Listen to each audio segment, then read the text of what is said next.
пачатку 20-го стагоддзя. Тут на тэрыторыі сучаснай Гомельскай вобласці жыло прыкладна 30 тысяч каталікоў. Вось яны былі раскіданы так досыць раўнамерна па ўсіх сучасных раёнах, ці, як тады казалі, уезды, паветы. Больш такімі буйнымі цэнтрамі, дзе жылі каталікі, гэта быў, конечно ж, Гомель сам, Рагачоў, Рэйчыца, Мазыр, Хойнікі, вось, ну і іншыя, больш-менш буйныя гарады і мястэчкі Гомельшчыны. І амаль што ў усіх вось гэтых гарадах і мястэчках былі касцёлы.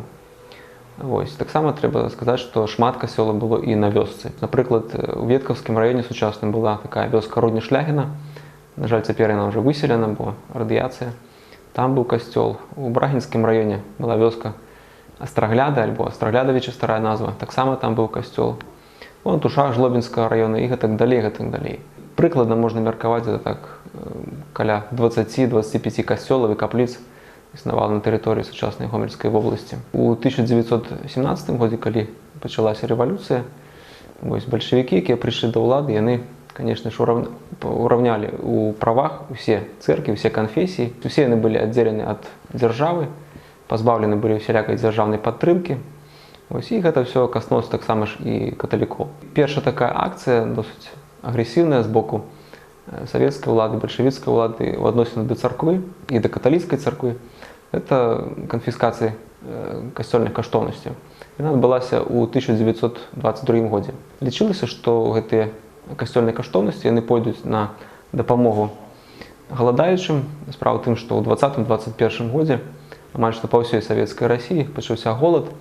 З аднаго боку ён быў справакаваны неўраджаямі, засухай, ну а з другого боку самімі бальшавікамі. Яны праводзілі такую досыць жорсткую палітыку. Ну, па-рускі называецца продразвёрстка, а па-беларуску харч-раскладка, калі канфісковалі амаль што ўсё зерне ў сялян. І таму шмат рэгіёнаў з савецкай Расіі яны папалі пад гэты голад. І лічылася, што калі ў царквы канфіскаваць срэбра, золата, каштоўныя камені, то гэта дапаможа галадаючым. Вось у 22 годзе была праведзена кампанія па канфіскацыі тых каштоўнасцяў. Вось. І калі параўноўваць з іншымі цэрквамі і рэлігіямі, то каталіцкая царква, яна адзіная, якая вырашыла аказаць супраціў савецкай уладзе. Напрыклад, тыя ж праваслаўныя і іудзеі, яны падтрымалі гэтую кампанію, і святары сказалі, што да, конечно, мы паможам, і нават яны не толькі не супраціўляліся, але і прызывалі веруючых, каб веруючыя праваслаўныя іудзеі дапамаглі ў гэтай кампаніі. Так вось каталікі, яны адзіныя, хто сказалі, не, мы не будем выдаваць тыя каштоўнасці, і аказалі супраціў. І па ўсяму СССР, ці на той момант Савецкая Расія, альбо СССР, з 22 года быліся такія сутычкі з уладамі. Вось, ну і на тэрыторыі БССР было 3 такіх цэнтра, дзе па дакументах вядома, што было супраціўленне. Гэта Віцебск, Мінск і Гомель. Напрыклад, у Мінску улады ведалі, што будзе супраціў, і таму за некалькі дзён да пачатку працэдуры канфіскацыі правялі такія прэвентыўныя арышты, і вось гэтую валну супраціву удалося крыху пагасіць. Што тычыцца Гомеля, то, як можна меркаваць па дакументах, якія захаваліся, то спачатку была праведзена працэдура канфіскацыі, і адразу пасля яе ўжо пачаліся канфлікты, і праблемы літаральна ўжо не дашло да бойкі. Таму улады правялі тыя арышты ўжо пасля таго, як былі праведзены канфіскацыі. Вось, і аналізуючы тыя дакументы, вось, судебныя, застаецца толькі здзіўляцца, што вернікі, якія былі арыштаваны ў 22 годзе, яны получылі вельмі такія незначныя срокі. Гэта ад 1 да 3 гадоў. І застаецца толькі здзіўляцца з такого лібералізму савецкай улады. Справа тым, што вернікі, якія былі арыштаваны што ў Гомелі, што ў Мінску, яны атрымалі вельмі невялікія срокі, всяго лишь там год ці 3 гады. І многія былі вызвалены літаральна ўжо адразу пасля суда. Чаму такое здзіўленне? Справа ў тым, што першыя годы савецкай улады гэта перыяд, які прынята называць у гісторыі эпохай чырвонага тэрора. Ось, і досыць часта тое ЧК, ці чрезвычайная камісія па-расійску, яны не цырымоніліся і расстрэльвалі людзей налева і направа. Таму вось такое здзіўленне мне выклікаюць тыя рашэнні, што прынялі савецкія суды ў 22 годзе. Ну і ўжо пасля таго, як пачалася палітыка НЭПу, альбо новая эканамічная палітыка, крыху істая канфрантацыя паміж дзяржавай і царквой, яна ўляглася, і пачалася такая больш-менш канструктыўная перыяд взаемадзеяння, калі костелы были отчинены, и верники могли зарегистрировать свои религийные общины и денежить в рамках того советского закона. Это с одного боку. А с другого боку, конечно же, большевики не оставили в покое церкву и костел у тым ліку. И одразу некалькі арганізацый займаліся тым, што назіралі, сачылі за касцёлам. Это з аднаго боку дзяржаўнае палітычнае ўпраўленне, ну, так, іншымі словамі кажучы, палітычная паліцыя савецкая. А з другого боку это польскае бюро ЦК камуністычнай партыі. Што тычыцца ДПУ альбо дзяржаўна-палітычнага ўпраўлення, то яны займаліся назіраннем і калі ўжо была патрэба, то арыштам сярод ксяндзоў, напрыклад. А што тычыцца польбюро альбо польскага бюро, то ў асноўным яны, конечно, займаліся арганізацыяй атэістычнай прапаганды. Была яшчэ такая арганізацыя, называлася она Саюз бязбожнікаў, альбо пазней была перайменавана ў Саюз ваяўнічых бязбожнікаў. Пры гэтай арганізацыі была створана антыкаталіцкая секцыя спецыяльная, якая займалася прапагандай сярод каталікоў. Ну і цяпер, што тычыцца ксяндзоў, якія тут служылі на тэрыторыі Беларусі. У 20-е гады яны падвяргаліся такой, скажем так, такому прэсінгу ці апрацоўцы з боку дзяржаўна-палітычнага ўпраўлення, і супрацоўнікі савецкай спецслужбы яны прымушалі ксяндзоў, каб тыя адмовіліся ад свайго сану і перайшлі на бок савецкай улады.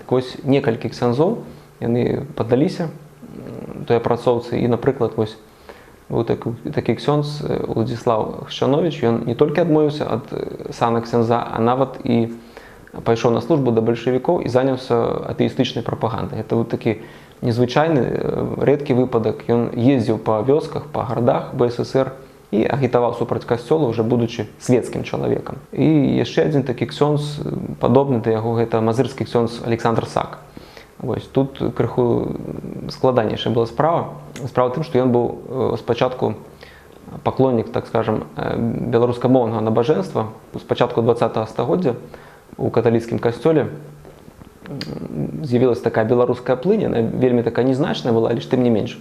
Некаторыя ксёндзы лічылі, што трэба казаць прамовы і весці набажэнства ў касцёле на беларускай мове, каб было зручней мясцоваму насельніцтву. І Александр Сак, ён быў адзін з тых нешматлікіх ксяндзоў, якія спрабавалі весці набажэнства. Але трэба сказаць, што насельніцтва, здаецца, мне не падтрымала гэтага ксяндза. І ўжо потом, я ўжо не ведаю па якой прычыне, ці то апрацоўка з боку ДПУ, ці то сам ужо ён адмовіўся ад сана ксяндза і стаў свецкім чалавекам, працаваў у нейкай там дзяржаўнай установе, але гэта не спасло яго ад арэсту, і ў 1929 годзе ён уже быў арыштаваны. І, што самае цікавае, ён прайшоў па справе, знакамітай справе СВБ, альбо Саюз вызвалення Беларусі, разам з найбольш такімі выбітнымі прадстаўнікамі беларускага нацыянальнага руху. У 30-е гады хваля рэпрэсій, яна ўзмацняецца, і ўжо прыкладна да канца 30-х гадоў амаль што і не засталося ксяндзоў на тэрыторыі Беларусі. Напрыклад, у 33-м годзе быў арыштаваны гомельскі ксёндз Константин Андрекус. На той момант ён быў дастаткова сталым чалавекам, ужо можна лічыць, што стары, 63 гады яму было.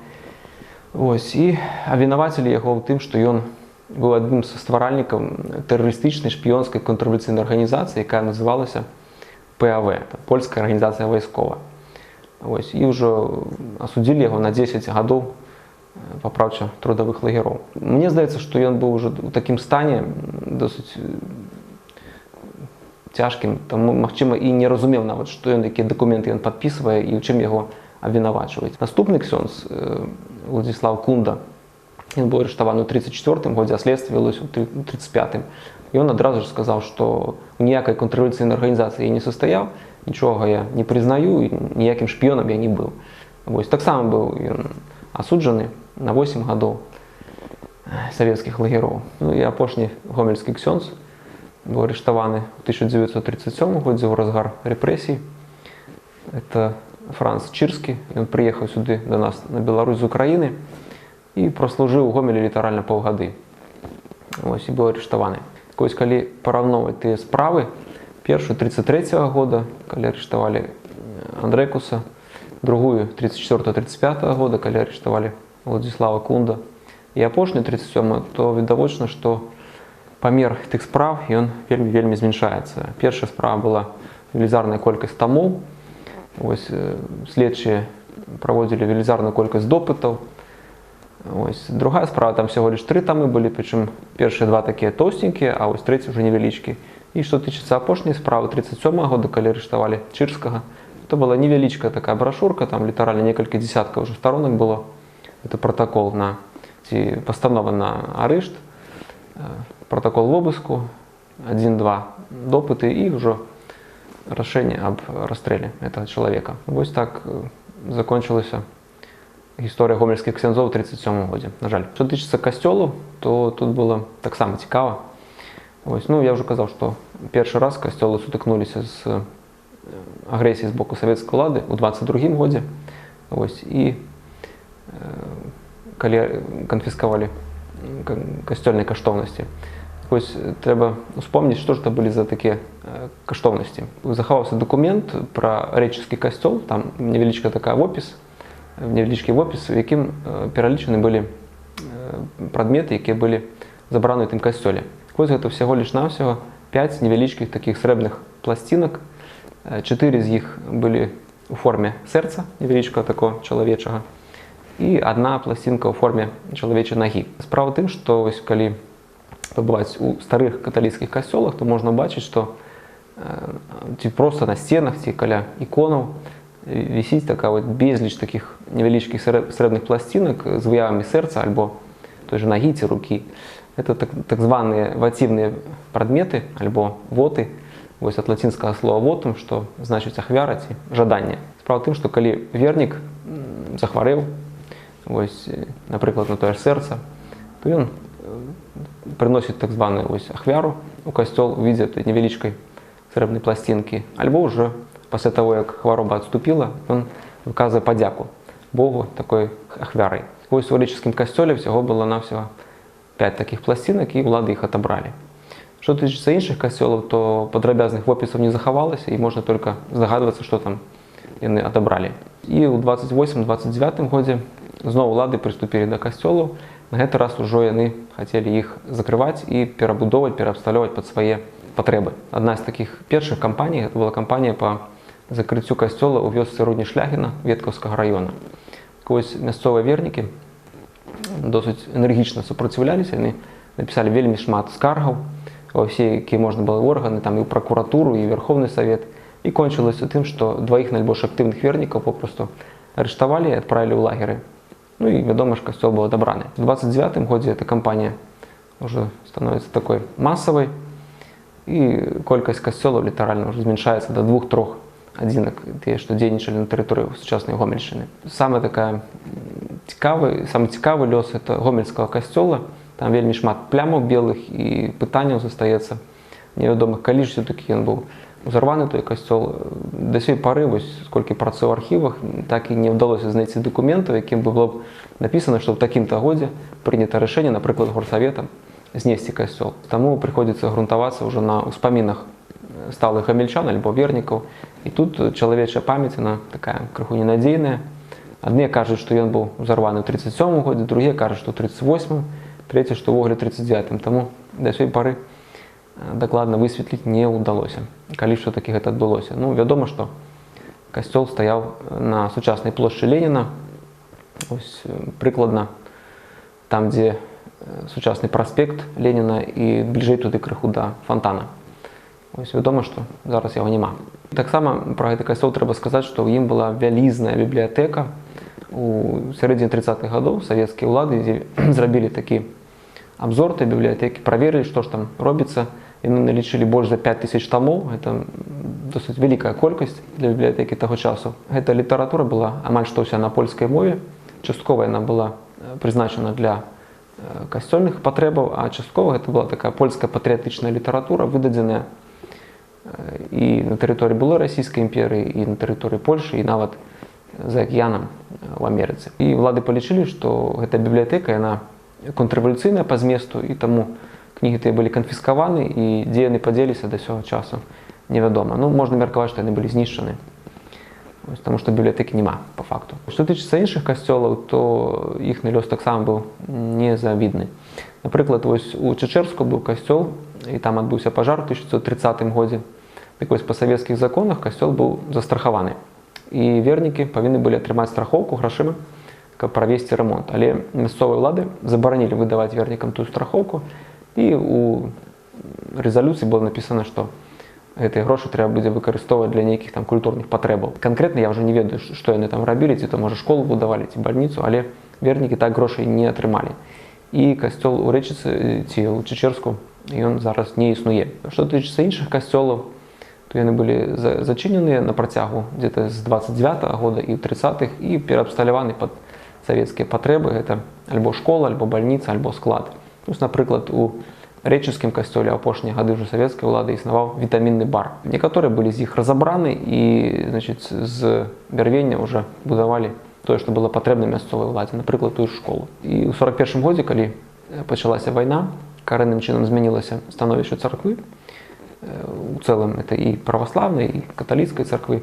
З аднаго боку немцы дазволілі адкрываць храмы і праводзіць іх набажэнствы, но з другого боку ўжо Сталін таксама правёў лібералізацыю сваёй канфесійнай палітыкі. Вядома, што праваслаўныя масава па тэрыторыі Беларусі, асабліва Гомельшчыны, адкрывалі свае цэркві, праводзілі набажэнствы. Сюды таксама з заходняй Беларусі прыязджалі праваслаўныя святары, каб абслугоўваць вернікаў. Што тычыцца касцёла, то тут такі правал, дакументаў вельмі мала, таму можна толькі меркаваць, што адбывалася, толькі фантазіраваць.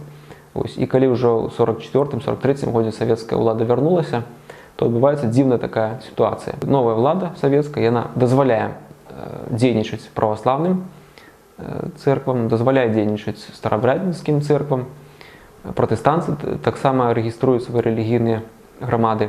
І нават у Калінкавічах была зарэгістравана рэлігійная грамада іўдзеяў. Так вось, што тычыцца касцёла, каталікоў, то, наколькі мне вядома, па архіўным дакументаў з сярэдзіны 40-х па сярэдзіну 80-х каталікі нават і не звярталіся ў савецкія органы ўлады з просьбай зарэгістраваць хоць бы нейкую там рэлігійную абшчыну. І парадаксальна, што на тэрыторыі Гомельскай вобласці, вось прыкладна 44 па 87 год не было ніводнага дзейнічага касцёла, ніводнай рэлігійнай абшчыны каталіцкай і ніводнага легальна дзейнічаючага ксяндза. Вернікі тут жылі, скажем так, у падполлі, збіраліся невялічкімі групкамі, там, па 20, 15, 30 чалавек. І падпольна таксама да іх вельмі рэдка прыязджаў ксёндз. Вядома, што пасля вайны, у 50-е годы, гэта быў ксёндз Мечыслав Малыніч. Ён прыязджаў сюды таемна з Магілёва.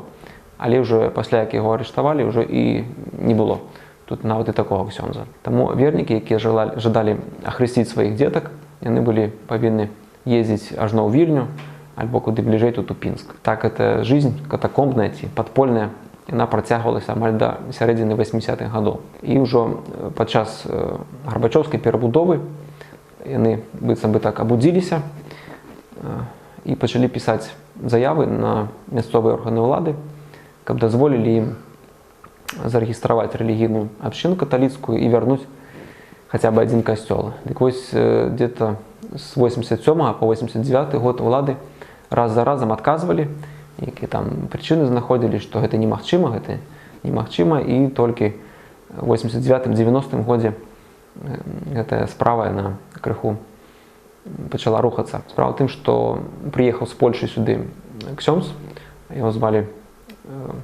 Славамір Ляскоўскі, чалавек вельмі такі энергічны, і з дапамогай сваіх вернікаў ён дабіўся, каб рэлігійная абшчына была зарэгістравана і пачалася адбудова касцёла ў Гомелі. І таксама заявы пайшлі ў мясцовыя органы ўлады не толькі з Гомеля, а і з Рэчыцы, з Жлобіна, з Светлагорска, з Лельчыцы, нават з невялічкіх вёсачак, ось як Грушаўка Наралянскага раёна. І ўжо да канца 80-х, да пачатку 90-х, калі змянілася царкоўная палітыка дзяржавы, амаль што ўсе гэтыя заявы былі задаволены. І на сённяшні момант мы маем такую досыць неадназначную карціну.